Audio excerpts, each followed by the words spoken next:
Kembali Anda menyaksikan Kominfo Newsroom.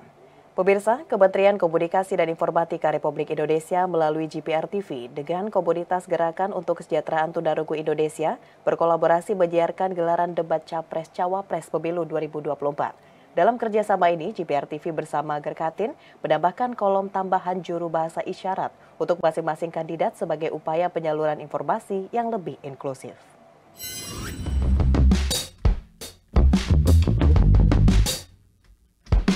Sebagai upaya memberikan pemerataan informasi kepada seluruh kalangan masyarakat Indonesia dalam mengikuti alur kontestasi pemilu 2024, Kementerian Komunikasi dan Informatika Republik Indonesia melalui GPR TV berkolaborasi dengan Gerakan untuk Kesejahteraan Tunarungu Indonesia menyiarkan bersama tayangan debat Cawapres Pemilu 2024 yang inklusif. Dalam aksi ini, komunitas tuli melakukan siaran langsung melalui saluran YouTube Gerkatin dengan membubuhkan 4 kotak JBI untuk masing-masing kandidat yang ditampilkan bersama dalam satu layar, sehingga visual juru bicara isyarat dapat ditampilkan lebih layak untuk teman tuli. Gerkatin mengemukakan bahwa dalam memberi akses informasi untuk orang tuli, saat ini telah disediakan kotak juru bahasa isyarat yang bertugas menginterpretasikan bahasa lisan menjadi bahasa isyarat. Sayangnya, kotak JBI di Indonesia masih dinilai terlalu kecil. Gerkatin menjelaskan perbedaan antara kotak JBI di luar dan di dalam negeri. Dalam acara debat Capres di Amerika, setiap orang berbicara memiliki satu juru bahasa isyarat. Sementara dalam debat Capres di Indonesia, hanya ada satu kotak JBI yang ditampilkan di layar.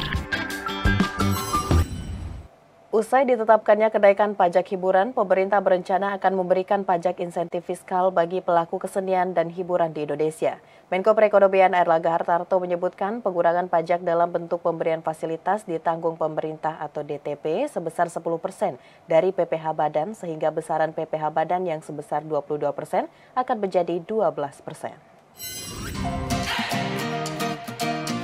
Menteri Koordinator Bidang Perekonomian Airlangga Hartarto menyebutkan pemerintah tengah menyiapkan insentif fiskal terhadap pajak penghasilan badan PPh Badan untuk penyelenggara jasa hiburan. Pemerintah menilai saat ini sektor pariwisata dalam status baru pulih, oleh karena itu diperlukan hal lain untuk meningkatkan kembali sektor pariwisata. Salah satunya adalah insentif dalam bentuk PPh Badan. Untuk sektor pariwisata akan diberikan berupa pengurangan pajak dalam bentuk memberikan fasilitas ditanggung pemerintah DTP sebesar 10% dari PPh Badan, sehingga besaran PPh Badan yang besarannya 22% akan menjadi 12%. Pemerintah melalui Menteri Dalam Negeri dan Menteri Keuangan akan menyampaikan surat edaran kepada seluruh bupati wali kota terkait dengan petunjuk pelaksanaan atas pajak barang dan jasa tertentu PBJT atas jasa kesenian dan hiburan sesuai dengan ketentuan Undang-Undang Hubungan Keuangan antara pemerintah pusat dan pemerintah daerah. Dengan adanya surat edaran tersebut, pemerintah daerah dapat memberikan insentif fiskal sesuai dengan kebijakan yang berlaku kepada seluruh pelaku hiburan dan kesenian di daerahnya, baik berupa keringanan, penghapusan pajak, retribusi, dan juga sanksi.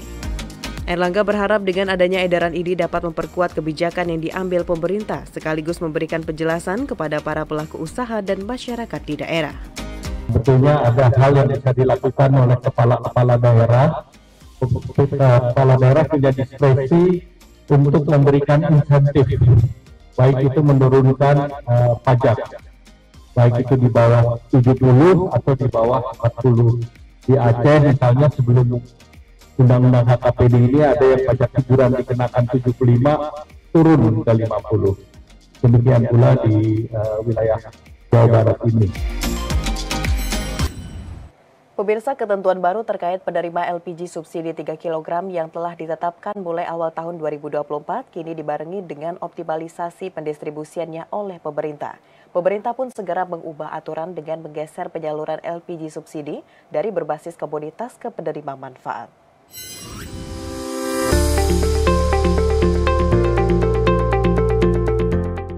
Dikutip dari rilis resmi Kementerian Energi dan Sumber Daya Mineral, pemerintah mengatur secara ketat pendistribusian LPG bersubsidi agar diterima sesuai penerima manfaat, yakni rumah tangga miskin, usaha mikro dan kecil, nelayan, dan petani sasaran.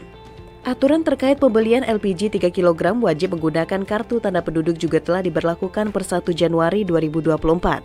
Dirjen Migas Kementerian ESDM Tutuka Aryaji mengatakan, penyesuaian data konsumen LPG 3 kg berbasis sistem Merchants App Lite dijaring sejak 1 Maret 2023, termasuk data pensasaran percepatan penghapusan kemiskinan ekstrim desil 1 hingga 7.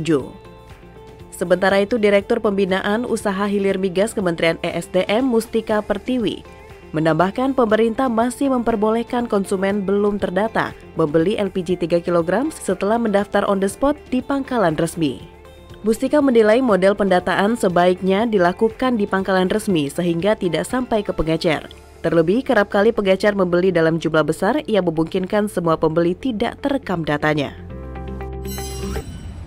Kapal milik Indonesia yang membawa bantuan ke Gaza Palestina akan bersiap melintasi Laut Merah dan Teluk Aden.